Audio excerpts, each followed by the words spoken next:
you've seen families that get it really wrong. And I'm curious if you could try to break down the things that the families that get it right get right. Like, what are those things? And I know some examples of those that I've heard are things like doing a family board meeting, things like clarifying your family values and mission statement. So I'm sure that's some of it, but can you, I guess, expand on that a little bit?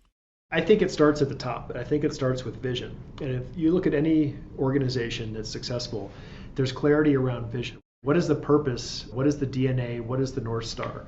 And a large successful family is an organization. It's a complex organization. So starting with the defining exercise of what does it mean to be a part of this family? What is it that we value? What drives us? What do we hold dear? What are those guiding principles? And engaging all family members in that. Having a top-down message that's being repeated throughout the generations doesn't work. It's not empowering. It's not empowering at all. And when you talk about empowering, which I think is such an important word, you have to get buy-in. And to get buy-in, people have to feel like their opinion and their presence is valued and that their judgment is being appreciated. And so to do that, one of the most simple ways that I've seen is for families to conduct regular family meetings, and I would suggest that it be at least annually. The families that do it really well incorporate a lot of fun. They go someplace that's different. It's not just going to grandma and grandpa's house, it's going and taking an adventure together. And they mix in programming for educational and age-appropriate opportunities. They have exercises with the initial one going through and actually creating this family mission or vision statement. And there's really neat ways to do that. One of my favorites is a values exercise where a family will take a deck of cards, and there's 50 pictures in each one of these decks. Every family member gets their own deck, and each one of these cards has a picture on it. And the picture doesn't have any words, and they can be very kind of vague. So one might be a picture of somebody looking at the stars. Another one might be a baby that a mom has put the wedding ring around this newborn baby's finger. A Paralympic athlete that's struggling to cross the finish line. These different kinds of things. And then each family member goes and identifies their top 5 cards that are most important to them. And they get to assign whatever that card means and the value and the words. And then they rank them.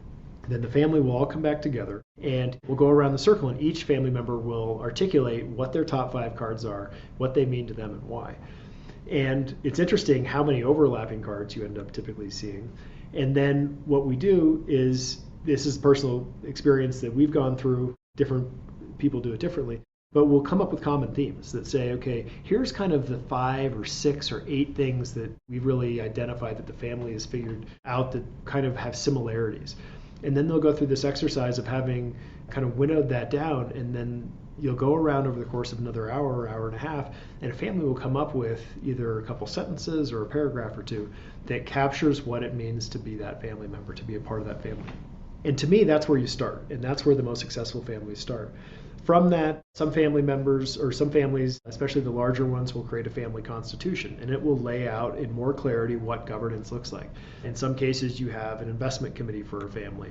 You have a philanthropy committee. You have a committee that's focused on education. And so different family members get to participate in different roles within that organization. It's a chance to create that feeling of empowerment. But it really helps people to understand from a transparent perspective how things work.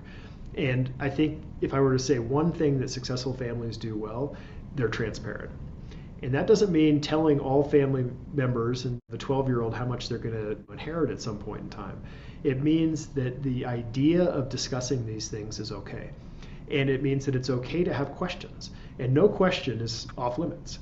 Now, the family or the advisor, whoever it is, might say, it's a great question. We're not at a point right now where we're prepared to talk about that, but we certainly will, and we really appreciate you thinking about that. And if you have other things that come up along the way, please share those with us. But that's something that we're going to get to. We just want to make sure we go through this in a way that we've seen other families really flourish, because if you don't do it really thoughtfully, it can backfire on you. So the whole idea behind this is really to have a successful outcome. And our job as a family is to provide each one of you the best opportunity to flourish in this world and to be happy and fulfilled. And when you say that, and that's the message that's reinforced with the family, and then you provide transparency and say this is not taboo. Too often I think families don't talk about money because they don't want to create entitlement. Well, I understand that, but at the same time, you're not preparing family members to ever come into a position of leadership. And in our family's experience, there's a point at which, in my parents' generation, a big check fell in their lap and they weren't prepared to deal with it, and it was not a positive experience at all. So I think starting with the North Star, having clarity around how decisions are made, who can serve on the family foundation. Is that only lineal descendants? If we have a fiance and we're talking about going and buying a house together, is there a prenuptial requirement within our family? Having clarity, because it's very different if you have a session for the young adults where you talk about these kinds of things and say, these are topics that are going to come up that we're going to work through as a family in a family office, versus if your daughter brings home a fiance and says, Dad, guess what, we're getting married, and you say, fantastic, let's talk about a prenup. Same outcome, very different messages. And I'll tell you, the families that get hung up on things, that end up having significant disagreements that break up relationships, which in my opinion is the worst outcome, they're not often really big issues. Oftentimes they're smaller issues. It's how they were dealt with, how they were communicated, and the message that people hear about that. So I think it's transparency, it's understanding how things work, and it's having this regular opportunity to get together, to review, to have fun, to celebrate the relationships, but also to have this dynamic kind of education process where people understand kind of, I am where I am today, but if I'm curious, I know that I'm going to have the opportunity to learn and grow.